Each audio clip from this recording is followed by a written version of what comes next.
Hello dears, ഞാൻ ഉണ്ടാക്കുന്നത് ചെമ്മീൻ cutlet ആണ്.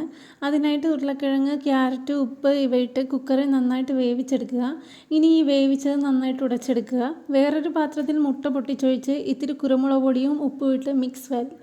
ഇനി കോൺഫ്ലവർ കലക്കിയെടുക്കുക. വേറൊരു പാനിൽ വെളിച്ചെണ്ണ ഒഴിച്ച് കടുക്, ഉഴുന്ന് പൊട്ടിച്ച് ഇഞ്ചി, പച്ചമുളക്, ഉള്ളി എന്നിവയിട്ട് വഴറ്റി ഗരം മസാല, മഞ്ഞൾപ്പൊടി, മുളക് പൊടി, കുരുമുളക് പൊടി എന്നിവയിട്ട് മൂപ്പിച്ച് അതിലേക്ക് ചെമ്മീനും കൂടി ഇട്ട് വേവിച്ചുടച്ച് വെച്ചിരിക്കുന്ന ക്യാരറ്റും ഉരുളക്കിഴങ്ങും ഇട്ട് നന്നായി മിക്സ് ചെയ്ത് ഇഷ്ടമുള്ള ഷേപ്പിലുണ്ടാക്കി വേറൊരു പാനിൽ വെളിച്ചെണ്ണ ഒഴിച്ച് കോൺഫ്ലവറിലും മുട്ടയിലും മുക്കി ബ്രെഡ് ക്രംസിലും പൊതിഞ്ഞ് എണ്ണയിൽ പൊരിച്ചെടുക്കാവുന്നതാണ്. അപ്പോൾ ഇത്രയുള്ള നമ്മുടെ ചെമ്മീൻ കട്ട്ലറ്റ്. എല്ലാവരും ഇതൊന്ന് ട്രൈ ചെയ്ത് നോക്കണം.